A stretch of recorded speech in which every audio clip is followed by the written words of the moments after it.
મિત્રો ફરી એક વખત યુનિક આઈટમ લઈને તમારી સાથે પહોંચી ગયા હતા ભાઈ. વરસાદની સિઝન હતી ને કંઈક એવું અલગ ખાવાનું મન થતું ને કંઈક અલગ વસ્તુ છે ને કે જે ક્યાંય ન મળતી એવી આપણે એક્સપ્લોર કરીએ તો ભાઈ રાજસ્થાનના જે સ્પેશિયલ ખીચિયા પાપડ છે ને મસાલા પાપડ એ આપણે એક્સપ્લોર કરવાના છીએ ને ભાઈ ખાસ કરીને આપણે વાત પણ કરીએ ને કઈ રીતના બને છે એ પણ તમને બતાવીએ અને ટેસ્ટ પણ તમને ભાઈ કહી દે કે ભાઈ કઈ ટાઈપનો ટેસ્ટમાં છે પણ ના પાપડની વાત કરીએ બરાબર છે. મેઇન ખાસિયત શું છે આપણા પાપડની? એમાં એવું છે કે આ છે ને રાજસ્થાની મેન વસ્તુ છે બરાબર.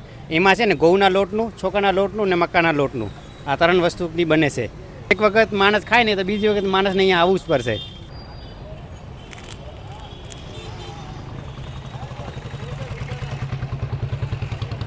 મિત્રો પાપડ આપણે ટેસ્ટ કરીને ભાઈ મેં તો ખરેખર આ રીતનો પાપડ પહેલી વાર ખાધો છે અને ખરેખર ટેસ્ટમાં તો જોરદાર છે. કારણ કે કાંઈ ઘટેની રાજસ્થાનની ભાઈ આઈટમ હોય થોડી તીખી તો રહેવાની છે અને તમારે જે પ્રમાણે કસ્ટમાઇઝ કરવું હશે તીખું ખાવું હોય તો તીખું, મીડિયમ ખાવું જે પણ તમને બનાવી આપશે. ખરેખર એકવાર જોરદાર આઈટમ છે. અને મિત્રો આવા અલગ પ્રકારના કન્ટેન્ટ જોવા હોય ને ફૂડી જે લોકો છે બરાબર છે ખાસ કરીને આઈડી છે આપણું એ ફોલો કરી લેજો.